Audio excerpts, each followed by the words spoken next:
Happy day, dear children. Welcome to 6th standard English class. Hope you are all good. Today we are going to learn about new lesson, The Voice of Conscience, which is written by Premchand. Before move to the lesson, we have to know about the author. Premchand, 1880 to 1936, was born Dhanpet Roy Srivastava is a famous Indian writer of Hindi Urdu literature. He wrote under the pen name Nawab Roy and later changed it to Premchand. His stories deal with the problems of the poor and farmers and the middle class. He has been called Upanyas Samrat, Emperor of Novels, for its outstanding work. Now we move to the lesson, The Voice of Conscience. Alagu and Juman are inseparable friends till the voice of conscience intervenes. But it is the same voice that clears all misunderstand and makes them see each other in a new and honest light. Juman Sheikh and Alagu Chowdhury were good friends. Each repaid and trained the other.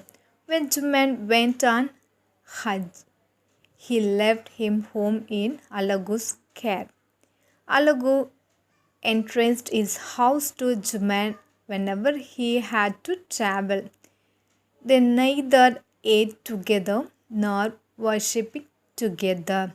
Juman was a devout Muslim and Alagu an equally fervent Hindu, but their thoughts were similar. There was an old aunt of Juman's who owned some property. Juman was her only close relative. By promising to look after her well and coaxed her into transferring the property in his name. But once the property as is, Juman's behavior changed. He became quite indifferent towards his Kalar, while his wife Kariman frequently turned her.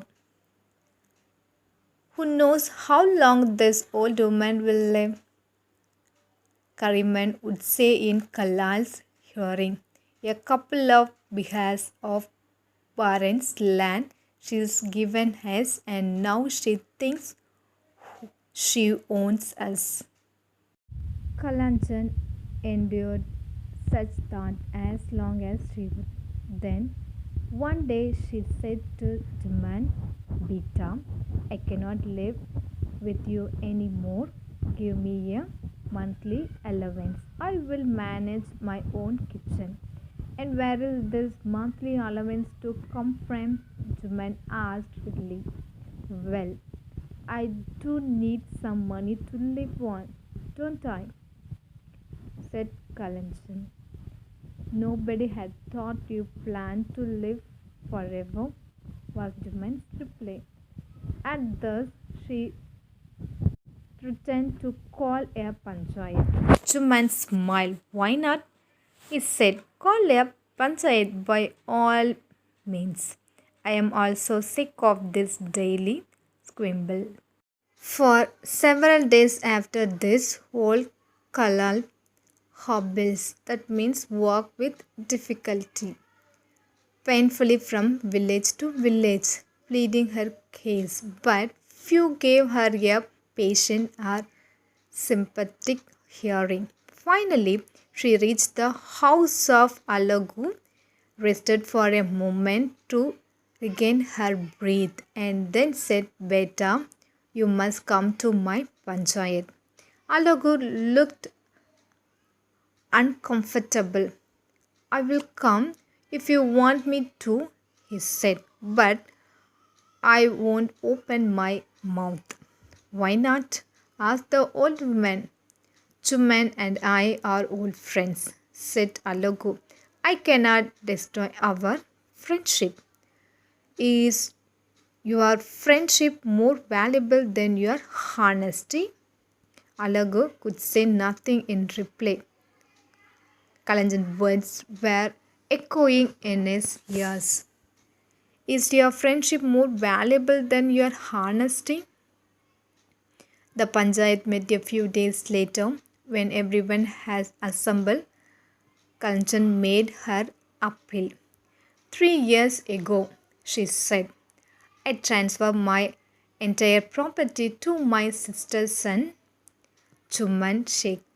In return, he promised to look after me. A year has gone past, and I neither get enough food to fill my stomach nor clothes to cover my body. I am poor and helpless widow, alone in the world. This panchayat is my only hope. If I am at fault abroad, that means scold, slap my face. If Juman is at fault, reason with him. That means talk to him and make him understand. In the assembly were several men who wished to settle score with Juman. That means take revenge on Juman. Ramdan Mr. was one of them. Juman had pursued many of Ramdan's workers to come and work for him instead. Okay, children, I stop. We will continue in the next class. Thank you, children. Have a nice day.